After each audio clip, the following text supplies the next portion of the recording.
বন্ধুরা, আজকের কাহিনী খুবই জ্ঞানবর্ধক এবং মোটিভেশনাল হতে চলেছে। আজকের কাহিনী শুধু একটি কাহিনী নয়, এটি বাস্তব জীবনের কঠোর সত্যতা। প্রত্যেকটি ঘরে এই কাহিনী কখনো না কখনো অবশ্যই ঘটেছে। একবার শুনে দেখুন, আপনার ঘরেও এই কাহিনী ঘটছে না তো? চলুন তাহলে আজকের কাহিনীটি শুরু করা যাক। বন্ধুরা, আমি চাই না আজকের কাহিনী শুনে আপনার চোখে জল চলে আসুক, বরঞ্চ আমি চাই এই কাহিনী শুনে আপনাদের বিবেকের পরিবর্তন হোক। একবার একটি গ্রামে এক বিধবা মা বাস করতেন। তার দুটি পুত্র ছিল। তাদের একটি দোতলা বাড়িও ছিল, যেই বাড়িতে নিচের তলায় এক ছেলে থাকতো আর ওপরের তলায় আর এক ছেলে থাকতো। দুটি ছেলেই যেহেতু আলাদা থাকতো, তাই মা কার কাছে থাকবে তাই নিয়ে সব সময় তাদের মধ্যে ঝামেলা লেগে থাকতো। কেউই মাকে নিতে চাইতো না। তারপর অনেক ঝামেলাঝাটি করার পর ঠিক হয় মা 15 দিন এক ছেলের কাছে থাকবে আর পরের 15 দিন আরেক ছেলের কাছে থাকবে। কিন্তু বন্ধুরা, সেই বিধবা মাটির একটি সমস্যা ছিল। যে সকল মাসগুলো 31 দিনের ছিল, সেই সকল মাসের ওই 31তম দিনটি তাকে উপোস করে কাটাতে হতো। সে বৃদ্ধা সব সময় পুজো পার্বণ নিয়েই ব্যস্ত থাকতো। তার সঙ্গে এত কিছু হওয়া সত্ত্বেও সে ভগবানের কাছে সব সময় নিজের ছেলেদের জন্যে শুভ কামনা করত। সে কখনোই তার সন্তানদের ব্যবহার মনে রাখত না। হঠাৎ একদিন এমন দিনও চলে আসে যখন তার ছেলের বউ তাকে বলে, আপনি আপনার খাওয়ার নিজেই তৈরি করে নিন, আজ আমাদের সবার বাইরে একটি অনুষ্ঠানে নিমন্ত্রণ আছে। বৃদ্ধা পুরনো দিনের কায়দা কানুনে অভ্যস্ত ছিল। এই নতুন পদ্ধতি অর্থাৎ গ্যাসে রান্না করা, এই জিনিসটা তার ঠিক আয়ত্তে ছিল না। সে তখন তার বৌমাকে বলতে লাগলো, মা গো, আমি তো গ্যাস জ্বালাতে পারি না, রান্না কিভাবে করব? তখনই তার এক ছেলে বলে উঠল, মা, আজ পাশের মন্দিরে ভান্ডারা লেগেছে, অনেক লোকজন সেখানে খেতে আসবে। তুমি এক কাজ করো, তুমি সেখানেই এই বেলার খাবারটা গিয়ে খেয়ে আসো, তোমাকে তাহলে খাওয়ারও তৈরি করতে হবে না। বন্ধুরা, ছেলের মুখে এমন কথা শুনে মা তার চোখের জল ধরে রাখতে পারল না। সে তার শাড়ির নরম আঁচল দিয়ে তার চোখের জল মুছতে মুছতে সেই মন্দিরের দিকে রওনা দিল। এই সমস্ত ঘটনা তার 10 বছরের নাতি রাহুল দেখছিল। তারপর যখন তারা তিনজনে একটি সুন্দর গাড়িতে বসে অনুষ্ঠান বাড়ির দিকে যেতে লাগলো, তখন হঠাৎই রাহুল তার বাবাকে বলে উঠল, বাবা, আমি যখন বড় হয়ে অনেক অর্থ রোজগার করব, তখন আমি আমার বাড়ি কোনো বড় মন্দিরের পাশে তৈরি করব। এমন কথা শুনে তার মা রাহুলকে জিজ্ঞেস করে, কেন বাবা, তুই এমনটা কেন বলছিস? এই কথার পরিপ্রেক্ষিতে রাহুল তাদেরকে যে উত্তরটি দিল, সেই উত্তরটি শুনে রাহুলের মা বাবার মাথা লজ্জায় হেঁট হয়ে গেল। রাহুল বলতে লাগলো, মা, যখন আমি বড় হয়ে যাব, আমার যখন বিয়ে হয়ে যাবে আর এরকম কোনো অনুষ্ঠানে যখন আমার যেতে হবে, তখন তো তোমাদের দুজনকেও মন্দিরেই খেতে যেতে হবে, তাই না? আর আমি চাই না তোমাদের কোনো দূরের মন্দিরে খেতে যেতে হোক। বন্ধুরা, যে মা তার সন্তানকে 9 মাস নিজের গর্ভে ধারণ করে, অসহ্য যন্ত্রণা সহ্য করে তাকে জন্ম দেয়, পৃথিবীর আলো দেখায়, নিজের সন্তানের লালন পালনের জন্য না জানি কত রাত সে জেগে জেগে কাটিয়ে দেয়, কত কষ্ট সহ্য করে সে নিজের সন্তানকে মানুষ করে। আর যখন সেই সন্তান বড় হয়ে যায়, তখন ওই মাই তার কাছে বোঝা বলে মনে হয়। যে বাবা তার বাচ্চার ভবিষ্যৎ গড়ার জন্য দিন রাত কঠোর পরিশ্রম করে, যে পিতা তার সন্তানের ভালো পোশাক, ভালো খাওয়ার, ভালো শিক্ষার জন্য নিজের সর্বোচ্চ চেষ্টা করে এবং নিজের রোজগারের সম্পূর্ণ অর্থ খুশি খুশি খরচা করে দেয়, যাতে করে তার সন্তান বড় হয়ে কিছু একটা করতে পারে। আর তার সেই সন্তানই যখন বড় হয়ে যায়, যখন সে নিজের পায়ে নিজে দাঁড়িয়ে যায়, তারা তাদের পিতামাতাকে দুমুঠো অন্ন আর নিজের শরীর ঢাকার জন্যে একজোড়া বস্ত্র দিতেও 100 বার ভাবে। কথায় বলে, ঈশ্বর সব জায়গায় উপস্থিত থাকতে পারেন না, তাই তো তিনি মাকে বানিয়েছেন। কথায় আছে, মায়ের পায়েই সন্তানের স্বর্গ থাকে। মাতা পিতার আশীর্বাদ আমাদের সব সময় সুরক্ষিত রাখে। বন্ধুরা, ছোট থাকতে যেই মাকে আমরা চোখের আড়াল করতে পারতাম না, যাকে এক মুহূর্ত না দেখলে আমরা কেঁদে ভাসিয়ে দিতাম, আমাদের মনে হতো আমাদের জীবনটা যেন শূন্য হয়ে গেছে, আমাদের জীবনে যেন কোনো মজা নেই, কোনো আনন্দ নেই। আমরা যখন ছোট ছিলাম, কেউ যদি আমাদের খেপানোর জন্য একবার বলে দিত তোর মাকে আমরা নিয়ে যাব, অথবা তোর মা আর ফিরে আসবে না, একবার সেই সময়ের কথা ভেবে দেখুন আমাদের মনে তখন কেমন পরিস্থিতি হতো। কিন্তু বন্ধুরা, যেই আমরা বড় হয়ে যাই, আমরা পৃথিবীর অনেক মানুষকে চিনতে শুরু করি, আমাদের চারপাশে অনেক মানুষের আনাগোনা হতে শুরু করে, আমরা কেমন যেন এই বিষয়গুলো থেকে দূরে সরে যেতে থাকি। সময়ের সঙ্গে সঙ্গে আমরা বড্ড বেশি বাস্তববাদী হয়ে যাই। কিন্তু বন্ধুরা, এটা কেমন বাস্তবতা যেটা আমাদের ভিতকেই নাড়িয়ে দেবে? একটা গাছ ছোট থেকে যত বড় হয়, তার শিকড় বাকড় তত বেশি মজবুত হতে থাকে, সে মাটিকে তত বেশি আঁকড়ে ধরে।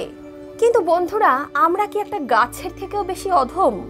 আমরা যত বড় হই, আমরা যত পরিপক্ক হই, তত নিজের শিকড় থেকে আমরা আলগা হতে থাকি। আমাদের শিকড় আমাদের মা বাবা, যারা আমাদেরকে মাটির সঙ্গে আঁকড়ে রেখেছে, যারা আমাদেরকে এই পৃথিবীর আলো দেখিয়েছে, আমরা তাদেরকে ছেড়ে উপরে উঠতে থাকি। বন্ধুরা, ঘড়ির কাঁটায় 12টা রোজ বাজে। আজকে 12টা বেজেছে বলে কালকে আবার 12টা বাজবে না, এমনটা কিন্তু নয়। তেমনি আজ যে ঘটনা তুমি ঘটাচ্ছ, কালকে আবার সেই ঘটনা তোমার সঙ্গে পুনরাবৃত্তি অবশ্যই ঘটবে।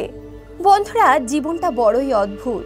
কত অচেনা মানুষ দেখতে দেখতে আপন হয়ে যায়, আবার কত আপন মানুষ আস্তে আস্তে পর হয়ে যায়। মানুষের জীবনটা ঠিক হেরিকেনের মতো, ভেতরটা জ্বলে আর বাইরেটা আলোকিত করে। বন্ধুরা, যদি সম্পর্ক বাঁচিয়ে রাখতেই চাও, তাহলে একে অন্যকে দোষ দেওয়া বন্ধ করো, ভুলগুলো শুধরে নাও আর একে অন্যকে ক্ষমা করে দাও। যেখানে স্বার্থ থাকবে সেখানে অনেক কথা হবে, আর স্বার্থ যেখানে ফুরিয়ে যাবে সেখানে চেনার জন্যে পরিচয় বারবার দিতে হবে। যারা জীবনে সব রকম কষ্ট মেনে নিতে শিখে গেছে, তারা ভালো থাকার মানে বুঝে গেছে। যারা ভালো আছে, তারা সব রকম পরিস্থিতিতেই নিজেকে মানিয়ে নিতে জানে। বন্ধুরা, যখন কেউ কথা বলে, তখন আমরা সবাই তার কথা শুনি, কিন্তু আমাদের না বলা কথাগুলো শুধু সৃষ্টিকর্তা আর আমাদের মা বাবারাই শোনে। আপনারা যদি সত্যিকারের ভালোবাসা খুঁজে থাকেন, তাহলে আপনাদের পেছনে দাঁড়ানো আপনার মা বাবার দিকে একবার তাকিয়ে দেখুন। মানুষ দুটো সারা জীবন শুধু ভালোবেসেই গেছে, প্রতিদানে কি কখনো কিচ্ছু চেয়েছে? আপনি ভালোবাসা কোথায় খুঁজছেন? সত্যিকারের ভালোবাসা আপনার ঘরেই ভরে আছে। আপনি তাদের দুঃখ দিন, কষ্ট দিন, তাদের ভালোবাসা বুঝুন আর নাই বা বুঝুন, তারা আপনাকে ভালোবাসবেই। বন্ধুরা, বলা হয় অনেক সময় অন্তরের চোখ দিয়ে আসল ভালোবাসার মানুষকে দেখা যায়। একবার চেষ্টা করে দেখুন তো, কার মুখটা আপনার চোখের সামনে সবার আগে আসে। বন্ধুরা, হয়তো তারা আপনাকে অনেক সুযোগ সুবিধা দিতে পারেনি, কিন্তু একবার ভেবে দেখুন তো, তারা নিজের জীবনের শেষ সীমা অবধি গেছেন আপনাকে সামান্য সুযোগ দেওয়ার জন্য। তাদের কাছে কিন্তু সেটাই নিজের জীবনের চরম প্রচেষ্টা ছিল, যেটা আপনার কাছে হয়তো কিছুই না। তারা নিজের সাধ্যের বাইরে গিয়েও সেই সকল কাজ আপনার জন্য করেছে। আপনি এখন এমন একজন মানুষের জন্য পাগল হয়ে গিয়ে নিজের সব কিছুই বিলিয়ে দিচ্ছেন, যে কিনা আপনার সামান্য একটা ভুলের কারণে আপনার নামটা তার জীবন থেকে মুছে ফেলতে একবারের জন্য ভাববে না।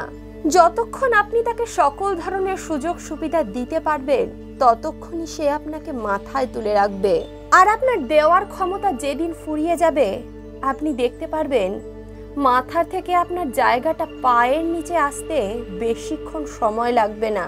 একবার ভেবে দেখুন তো, আপনার সেই খারাপ সময় আপনাকে জড়িয়ে ধরে হু হু করে কাঁদার মতো মানুষটা আপনার বাবা মা ছাড়া আর কে? হাজারবার মনের মানুষকে আমি তোমাকে ভালোবাসি, আমি তোমাকে ভালোবাসি এই কথাটা বলেও তার মনে জায়গা করতে পারবেন না। কিন্তু একটা বার নিজের মাকে জড়িয়ে ধরে তাকে একবার বলে দেখুন, মা আমি তোমাকে খুব ভালোবাসি। দেখবেন মায়ের বুকের আলিঙ্গনে আপনার সমস্ত কষ্ট আপনি ভুলে যাবেন। একবার নিজের বাবাকে বলে দেখুন, বাবা আমি তোমাকে খুব ভালোবাসি। আপনার কাঁধে রাখা বাবার সেই হাত আপনার সমস্ত দুশ্চিন্তা ভুলিয়ে দেবে। একবার ভেবে দেখুন তো আপনি কাকে ভালোবাসবেন। ভালোবাসা সম্পর্কে কিছু জানতে চাইলে নিজের বাবা মার কাছ থেকে জানুন। বন্ধুরা, আপনারা যখন বাজারে যাবেন কিছু আনতে, সকলে আপনাকে বলবে আমার জন্য এটা আনো, আমার জন্য ওটা আনো, আরো কত কি।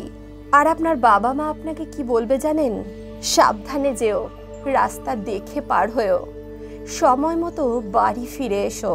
আর আপনি যতক্ষণ না বাড়ি ফিরে আসেন ভগবানের কাছে এটাই প্রার্থনা করতে থাকবে যাতে আপনি সুস্থভাবে বাড়ি ফিরে আসেন। তুমি কাকে ভালোবাসবে? ওরে পাগল, যার জন্যে তুমি নিজের হাতটা কেটে তার নাম লিখেছিলে, আজ সে মনের আনন্দে অন্য কারোর সঙ্গে সংসার করছে। একবার ভেবে দেখো তো, ছোটবেলায় মায়ের কাছে ভালোবাসা পেতে গিয়ে কবার হাত কাটতে হয়েছিল। একটু আদর মাখা সুরে মা বাবা বলে ডাকলেই তারা তোমাকে বুকে জড়িয়ে নেবে।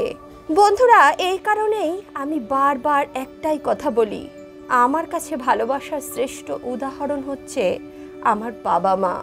হাজারবার জন্ম নিলেও তাদের ঋণ কখনো শোধ করা যাবে না। বলা হয় মানুষ দাঁত থাকতে দাঁতের মর্ম বোঝে না। যখন এরা তোমার কাছে থাকবে না তখন তোমরা বুঝতে পারবে এদের আসল গুরুত্বটা কি। বন্ধুরা, আজকে আপনাদের কাছে আমার একটাই নিবেদন, নিজের জন্মদাতা জন্মদাত্রীকে কখনো অবহেলা করবেন না। দয়া করে তাদেরকে একটু সম্মান করুন। একবার হলেও তাদের বলুন, মা আমি তোমাকে খুব ভালোবাসি, বাবা আমি তোমাকে খুব ভালোবাসি।